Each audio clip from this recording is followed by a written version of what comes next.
Hello friends, स्वागत है आपके अपने यूट्यूब चैनल बात सुपवन में। मैं हूँ राकेश साहू। आज इस वीडियो में रेलवे ग्रुप डी की परीक्षा में पूछा गया बहुलक से क्वेश्चन है, तो देख लेते हैं। कह रहा कि कक्षा 9 के विद्यार्थियों के एक समूह ने एक इलाके के प्रत्येक परिवार में सदस्यों की संख्या जानने के लिए 40 परिवारों का सर्वेक्षण किया, जिसके परिणाम स्वरूप नीचे दी गई बारंबारता सारणी प्राप्त हुई। इन आंकड़ों का बहुलक ज्ञात कीजिए। यानी नीचे बारंबारता सारणी ये दे रखी है और कह रहा है इन आंकड़ों का बहुलक निकालना है। तो बहुलक जान लेते हैं।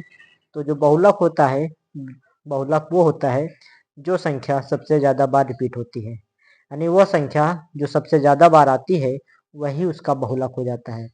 तो जो संख्या सबसे ज्यादा बार रिपीट होती है वही उसका बहुलक होता है। तो यहाँ पर आंकड़े के रूप में आंकड़े दे रखे हैं, यानी बारंबारता दे रखी है। परिवार में सदस्यों की संख्या दे रखी है और परिवारों की संख्या दे रखी है। परिवारों की संख्या एक तरीके से बारंबारता ही है। तो कह रहे 2 से 4 परिवार में सदस्यों की संख्या 2 से 4 दे रखी है। इसमें परिवारों की संख्या 10 है। फिर 4 से 6 परिवार में सदस्यों की संख्या है और इसमें परिवारों की संख्या 8 है। फिर परिवार में सदस्यों की संख्या 6 से 8 है। इसमें परिवारों की संख्या 12 है। फिर 8 से 10 है। इसमें परिवारों की संख्या 6 है। फिर 10 से 12 है। इसमें परिवारों की संख्या 4 दे रखी है। कह रहा है इनमें से आंकड़ों का जो बहुलक होगा क्या होगा। पहला है 6.8, दूसरा है 6.9, सी नंबर दे रखा है 6.7 और डी नंबर दे रखा है 6.6। तो इनका आंकड़ों का बहुलक कैसे निकालेंगे देखते हैं इस वीडियो में। तो सबसे पहले देखेंगे कि किस पद में जो बारंबारता है सर्वाधिक बारंबारता किसकी है। तो यहाँ देखेंगे कि परिवारों की संख्या दे रखी जो एक तरीके से बारंबारता ही है। तो इसमें देखेंगे किस पद की बारंबारता सबसे अधिक है। तो यहाँ जो 12 दे रखा पद 12, इस पद की बारंबारता सर्वाधिक दे रखी है। यहाँ पे 10 है, 8 है, 12 है, 6 है, 4। तो सबसे ज्यादा जो यानी सब सर्वाधिक बारंबारता दे रखी है 12, यानी सर्वाधिक बारंबारता 12 दे रखी है। यहाँ पे हम लिख लेंगे सर्वाधिक बारंबारता सर्वाधिक बारंबारता सर्वाधिक बारंबारता दे रखी 12। सर्वाधिक बारंबारता दे रखी 12। तो सबसे अधिक बारंबारता 12 है। इसके सामने वाला जो से 6 से 8 है ये बहुलक वर्ग हो जाएगा। 6 से 8 ये बहुलक वर्ग होगा। तो बहुलक वर्ग जो होगा बहुलक वर्ग जो होगा वो 6 से 8 हो जाएगा। 6 से 8 बहुलक वर्ग होगा।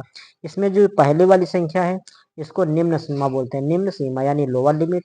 और जो बाद वाली सीमा है इसको उच्च सीमा यानी अपर लिमिट बोलते हैं। ये निम्न सीमा, ये उच्च सीमा यानी लोअर लिमिट अपर लिमिट। तो ये पहला वाला जो निम्न सीमा है इसको इसको एल से लिखते हैं, एल से। तो ये एल बराबर हो जाएगा 6। इसको एल से लिखते हैं तो एल बराबर हो जाएगा 6। अब यहाँ पे जो सबसे अधिक बारंबारता है 12, ये होता है F1 का मान। इसको F1 से लिखते हैं, ये F1 का मान होता है। इसी के जस्ट नीचे जो दे रखा है ये F2 का मान होता है। और जो बारंबारता सबसे अधिक बारंबारता 12 है, इसी के जस्ट ऊपर ये F0 का मान होता है, F0 का मान। अब यहाँ पर जो बहुलक वर्ग है 6 से 8, इसमें जो अंतर होता है वो h का मान होता है। तो यहाँ पे जो h होगा वो अंतर 6 8 का अंतर 2 है, यानी 6 और 8 का अंतर निकालेंगे तो 8 माइनस 6 यानी 2। तो ये h का मान कहलाएगा। अब यहाँ पे हम बहुलक का सूत्र लगा देते हैं। सूत्र होता है बहुलक बराबर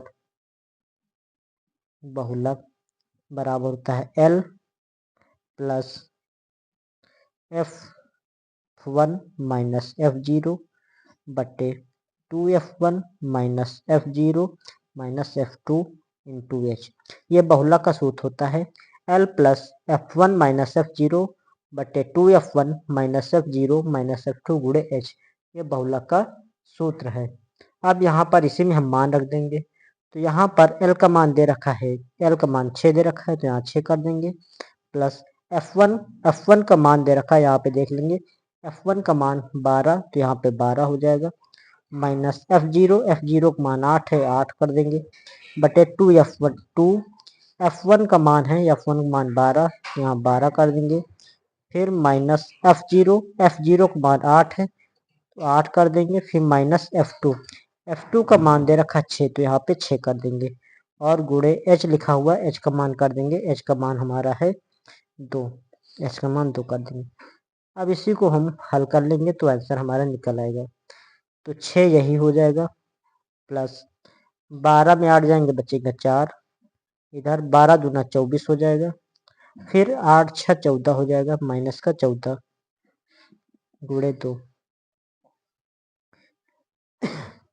6 यही रहेगा, प्लस 4 इसमें घटाएंगे तो बचेगा 10। 14 में 24 में 14 घटा देंगे 10 बच जाएगा, गुणे 2, 2 से इसको काट देंगे, 2 पंची 10 या फिर 2 पंची 10, 2 पंची 10 5 बार जाएगा। अब इसको हल कर लेते तो 6 यही रहेगा, प्लस इधर 4 है, नीचे 5 है, इसको हम भाग कर देते हैं तो 6 यही रहेगा, प्लस 5 से इसको भाग करेंगे तो 5 बट्ठे 40 यानी 0.8 बार चला जाएगा।